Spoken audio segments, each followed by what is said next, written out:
Hello friends, Ram Ram नमस्कार। तो कैसे हैं आप लोग? उम्मीद करता हूँ आप लोग काफ़ी अच्छे होंगे। आपका बहुत बहुत स्वागत है आपके अपने चैनल संदीप मैथमेटिक्स में। जी हाँ दोस्तों, आज मैं आप लोग कार्य, ऊर्जा और शक्ति का क्लास 3 लेकर आया हूँ।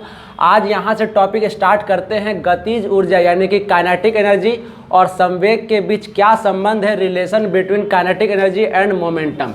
यहाँ से आज आप लोग को स्टार्ट करते हैं। दोस्तों अगर वीडियो पसंद आए तो लाइक करिए, शेयर करिए और सब्सक्राइब करिए। देखिए अब ध्यान से सुनिएगा। आपको पता होगा कि काइनेटिक एनर्जी का फॉर्मूला होता है 1/2 mv²। बोले यहाँ तक आप लोगों को पता है कि नहीं? ठीक है, अब ध्यान से सुनिएगा। आपको ये भी पता होगा कि संवेग इज इक्वल टू होता है द्रव्यमान इंटू वेग, यानी कि momentum is equal to mass into velocity. यही तो होता है। अब देखिए ध्यान से समझिएगा कि हम क्या करेंगे कि न्यूमरेटर एंड डिनोमिनेटर में m से मल्टीप्लाई करने पर, यानी कि गुना करने पर देखिए क्या रिजल्ट हमको मिलता है। देखिए kinetic energy is equal to 1/2 mv² होता है। हम न्यूमरेटर में भी m से गुना किए और डिनोमिनेटर में भी m से गुना किए। तो देखिए क्या मिलेगा आपको, 1/2 इंटू यहाँ m एक बार, यहाँ m दो बार, तो यानी ये हो गया m² v² बाई कितना m। बोलिए यहाँ तक क्लियर हुआ कि नहीं हुआ? तो बताइए m² v² को कह सकते हैं 1/2 इंटू mv का होल स्क्वायर। बोलिए कह सकते हैं। बाई नीचे कितना बचा? m। अब बताइए कि m इंटू भी किसका फॉर्मूला होता है?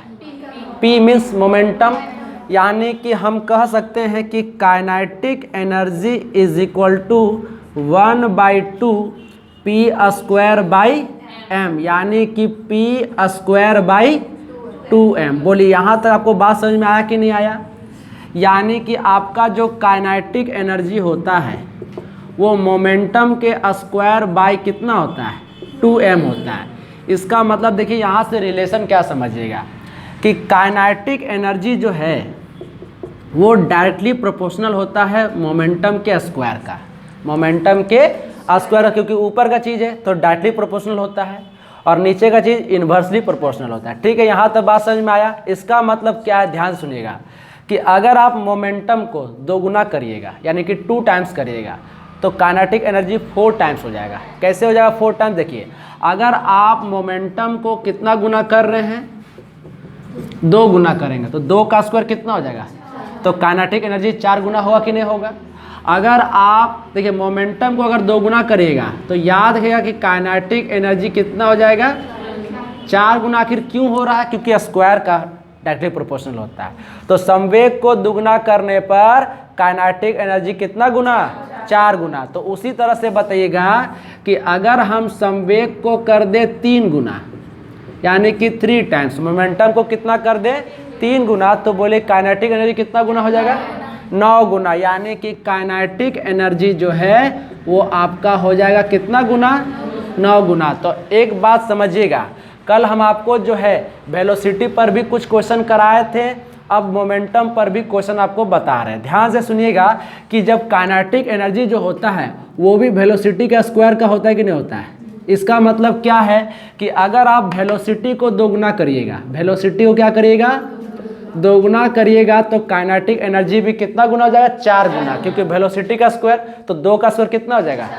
यानी कि वेलोसिटी और मोमेंटम दोनों में वही बात है। ठीक है, अगर आप वेलोसिटी को दोगुना करिएगा तब भी काइनेटिक एनर्जी 4 गुना हो जाएगा।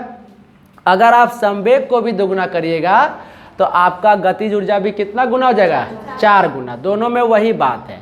अगर आप वेलोसिटी को करिएगा 3 गुना तो काइनेटिक एनर्जी हो जाएगा 9 गुना।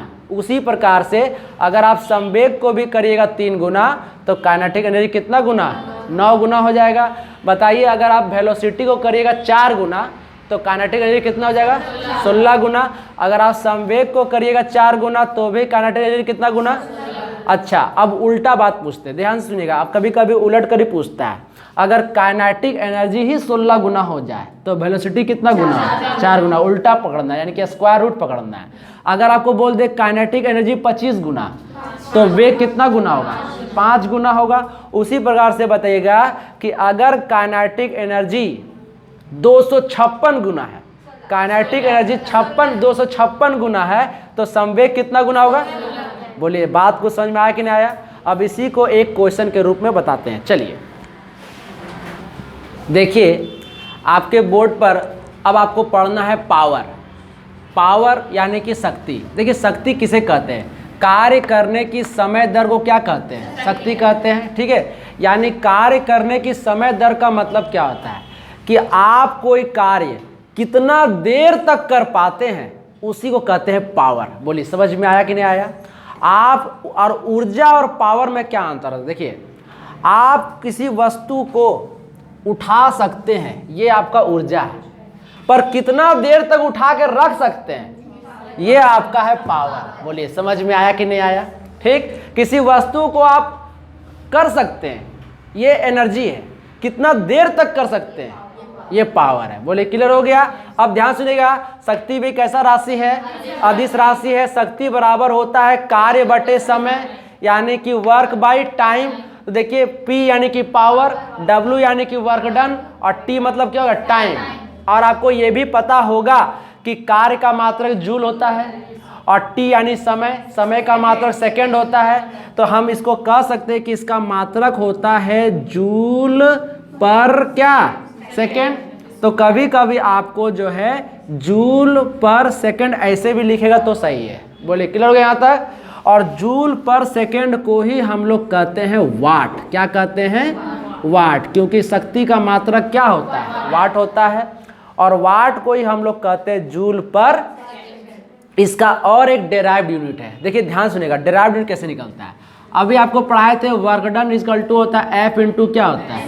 S, जहाँ पर फोर्स, तो फोर्स का होता है, फोर्स का फॉर्मूला होता है m, मास इंटू एक्सेलरेशन, और डिस्प्लेसमेंट यानी कि s।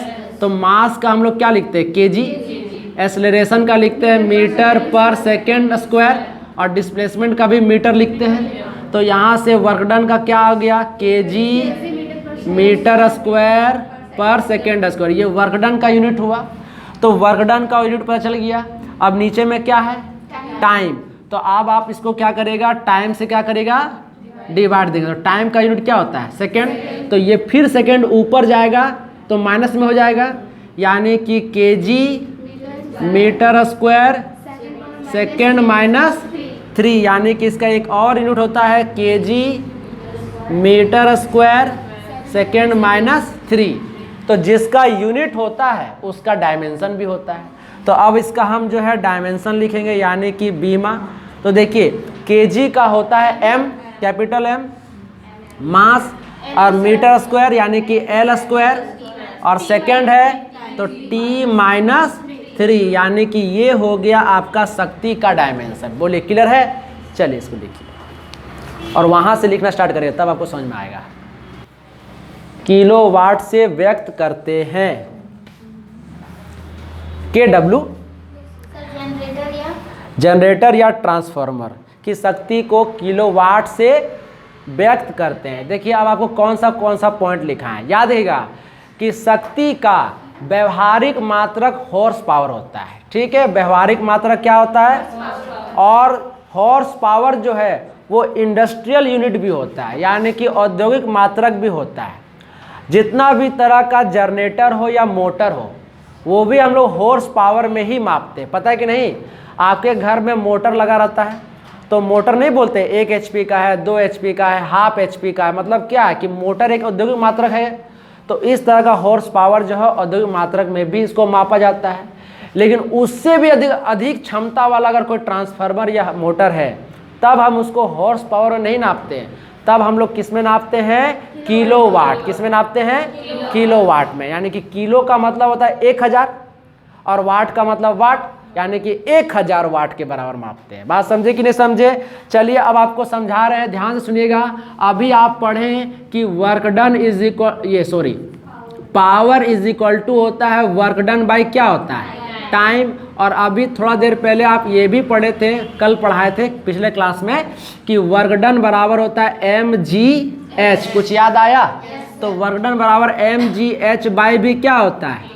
यानी कि अगर आपको डायरेक्ट कार्य और समय दे तो फर्स्ट फॉर्मूला, अगर आपको मास दे, ग्रेविटी दे और आपका क्या दे, हाइट और टाइम दे दे, और तब पूछे पावर, तब आपको mgh बाई क्या लगाना है, टी, और पावर का मात्रक वाट, पावर का मात्रक क्या होता है, या फिर जूल पर सेकेंड भी बोल सकते हैं, जूल पर सेकेंड। बताइए 1 HP में कितना वाट, 746 वाट। तो बताइए 1.5 HP में कितना वाट, तो 1.5 से गुना कर लीजिएगा।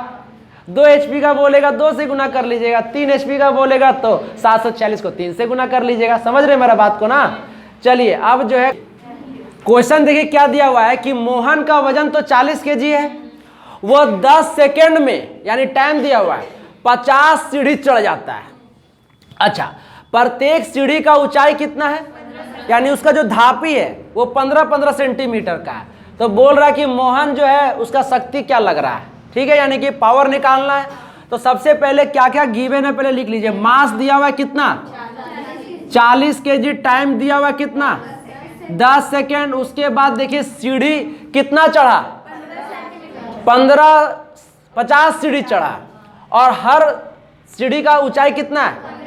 तो देखिए ध्यान से आपका हाइट कैसे निकलेगा। टोटल वो 50 सीढ़ी चढ़ा और हर सीढ़ी का ऊंचाई 15 सेंटीमीटर है, लेकिन ऊंचाई को हमेशा साइंस में मीटर में निकालना है। तो मीटर में निकालने के लिए हम कितना से भागा देंगे, तो जैसे ही 100 से भागा देंगे ये किस में बन जाएगा, मीटर में। तो 50 दूनी, इसका मतलब हो गया 15/2 मीटर। हाइट पर चल गया यहाँ तक मीटर में। अच्छा, जी का मान कितना लेते हैं हम लोग, 10 मीटर पर सेकेंड स्क्वायर। अब आपको पता होगा कि पावर इज इक्वल टू होता है mgh बाई टी। तो मास की जगह पे कितना रख दें, g की जगह पर 10, h की जगह पे कितना रखें, तो 15/2, और t का टाइम 10, तो 10 कट गया, 2 का पहाड़ा में 20 बार में, तो 15 दूनी 30, यानी कि मोहन जो है कितना शक्ति लगा रहा है, 300 वाट शक्ति लगा रहा है। क्लियर। के बोर्ड पर क्वेश्चन क्या है कि 50 kg भार का एक लड़का 40 सीढ़ियां 10 सेकंड में चढ़ जाता है, प्रत्येक सीढ़ी की ऊंचाई 15 सेंटीमीटर है, तो उसका शक्ति ज्ञात करें। तो आपको पता होगा कि वो टोटल 40 सीढ़ी चढ़ रहा है और प्रत्येक सीढ़ी की ऊंचाई 15 सेंटीमीटर है। तो इसको मीटर बनाने के लिए हम 100 से भागा देंगे, तो ये सेंटीमीटर नहीं, अब क्या बन जाएगा, 0 कट गया, 2 का पहाड़ा में 2 बार में, ये 5 बार में, तो 5 या 15, इसका मतलब कितना मीटर। चलिए आप जानते हैं कि पावर इक्वल टू होता है mgh बाई टी। तो बताइए m का वैल्यू कितना रख लें, 50, g का मान 10, h का वैल्यू 6, और टाइम कितना, टाइम 10 सेकेंड। तो 10 से काट दीजिए तो 6 5, इसका मतलब है कि उसका कितना शक्ति लग रहा है, 300 वाट। बोले क्लियर है। नेक्स्ट क्लास में हम आपको संवेग पर आधारित क्वेश्चन कराएंगे, ठीक है। ये जो होगा लास्ट टाइप होगा। दोस्तों इस तरह का वीडियो कैसा लगा, अगर वीडियो पसंद आए तो लाइक करिए, शेयर करिए और सब्सक्राइब करिए। जय हिंद, जय भारत।